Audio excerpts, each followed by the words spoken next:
and welcome back to another event. This is the Lupus Unite Event here in Sacramento, California, and it's kind of a shorter event, but hopefully it's going to be just as good as the other ones, and hopefully it'll be better than the previous one. So just prayers up, and it's for a really good cause. It's to kind of spread awareness of the lupus disease. I'm going to be recording some of the speakers later on, so stay tuned for that. And let's go to the first update.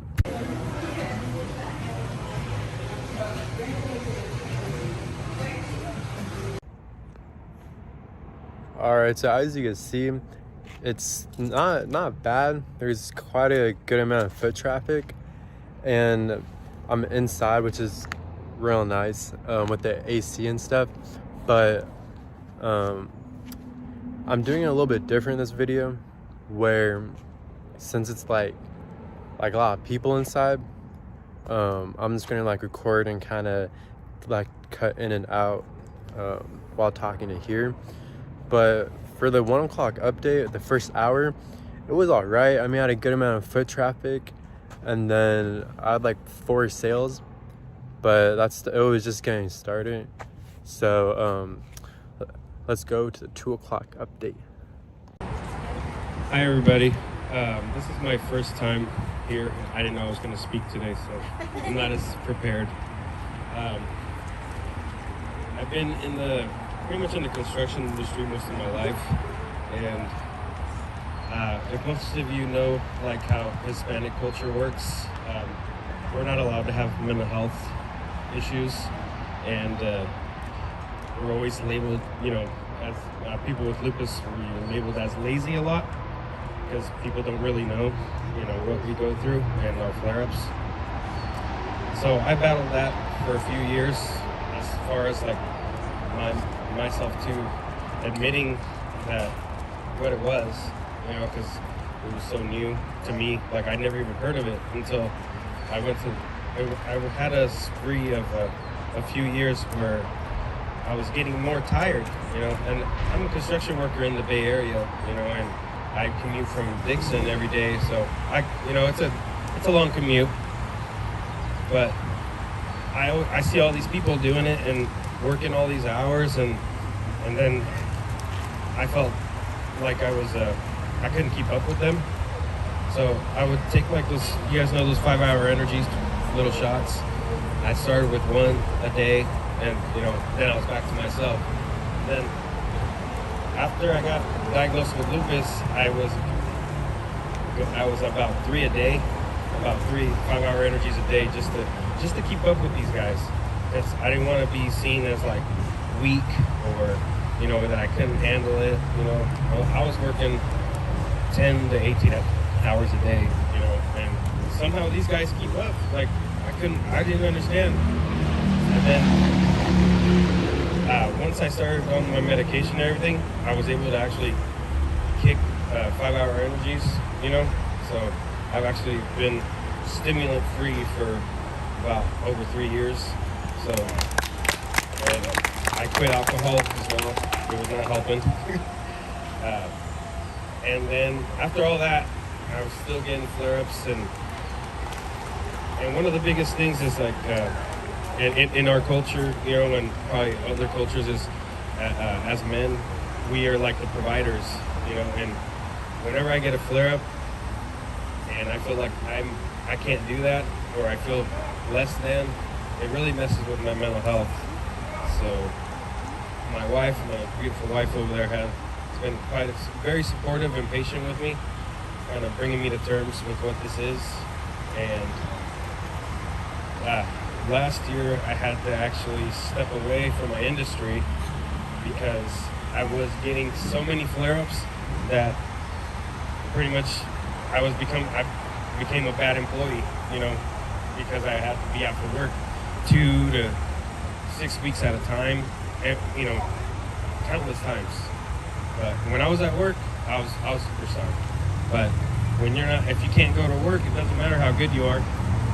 So my wife had the bright idea of me starting my own business, since I am quite handy, decent problem solver, and I finally, in February, I decided to open Pop-Pop's handyman service, and I haven't stopped since.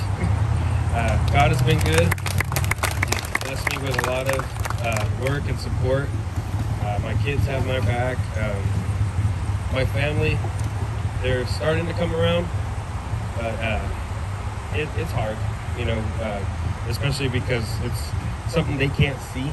It's like, you look at me, I don't look like I have lupus, you know, but they don't see when I'm at home and I can't do anything. Or So I was diagnosed at the age of 20. I was turning 21 in 2004. When I first was diagnosed, I got extremely ill. I was admitted to the ER. I had no idea what was going on with me. They said I was diagnosed with lupus. I was paralyzed from the left knee down, and also I had major kidney inflammation. My kidneys were failing. All of a sudden, I was on tons of medication. I also was going to all these doctor's appointments, so it was a huge culture shock for me. I was very sick, but fortunately, my family believes in holistic medicine. So they took me to Thailand, and I was able to get holistic therapy there through acupuncture, through herbs, and more of healthy living and diet changes. I came back from Thailand out of the wheelchair. I was able to actually move to a walker and then crutches, and eventually I was able to walk again. After that, I realized that life is not to be taken for granted, and I wanted to pursue my passion.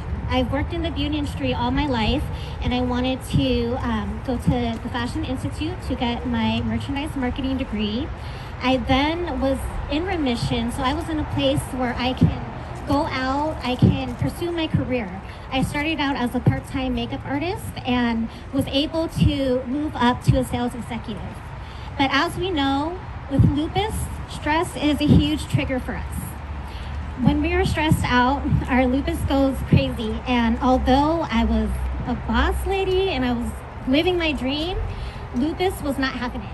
In 2015, I was rushed to the emergency room, and my blood pressure was over 200, and I was super inflamed and had tons of edema from my kidneys failing, and I had to get dialysis. I was on chemotherapy. Lupus was attacking my kidneys, my heart, and my lungs, causing my heart to fill up with fluid and blood, and causing me to choke on my own fluids.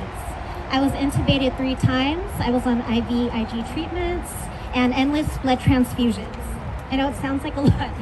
It really was. But with the prayers, the support, and the love of my family and friends, and my sister, my mom, my brother is here tonight, and my fur baby, I was able to make it through. The doctors told my family they did everything they could for me, and that basically they could do nothing else and to expect the worst.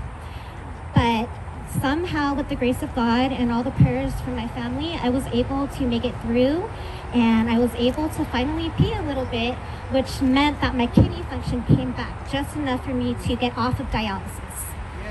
Yes, I had a port inserted in my chest and everything, but they were able to take it out, and I was able to get released from the hospital after a month in the ICU and attend my oldest brother's wedding. This was huge for me and huge for my family. They were waiting for me. He wouldn't get married without me, and he knew I was going to make it. They all did. Oh. To you for all your efforts. I know that you battle lupus. I don't know how long you've been battling lupus, but just one day feels like a lifetime sometimes battling lupus, from what I've seen from my mom having lupus.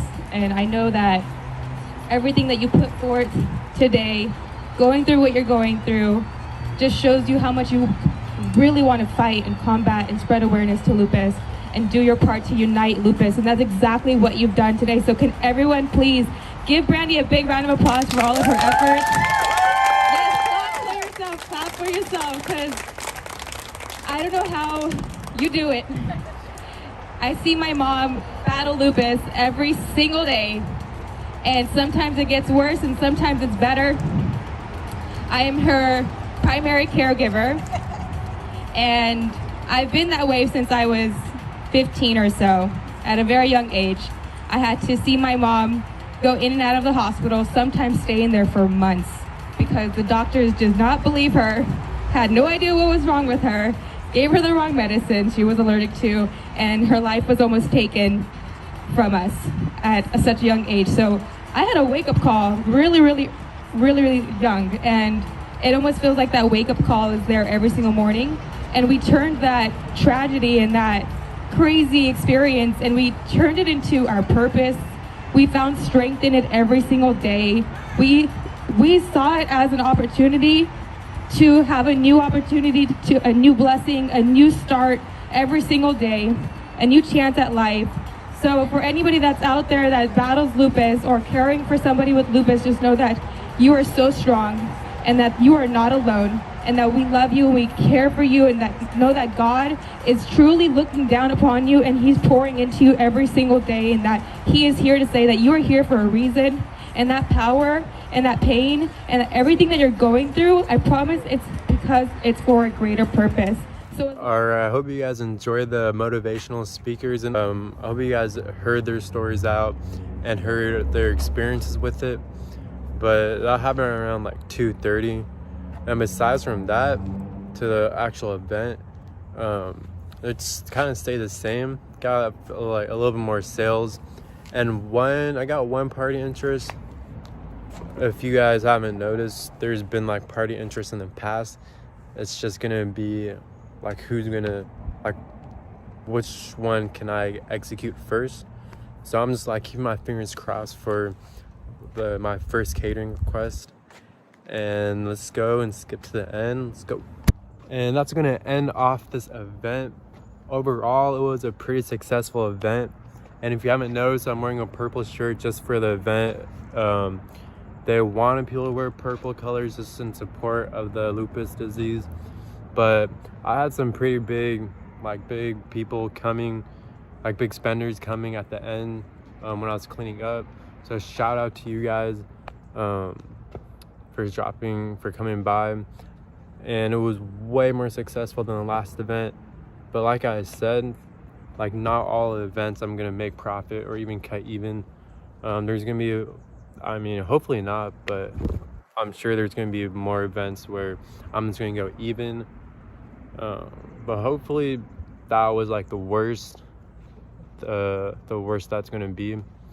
But we'll see. I have an update video coming soon that's gonna give like a recap of May and some plans for the next month. So I really appreciate you guys, every one of you guys who watches this and who's joining me on this journey, the journey up.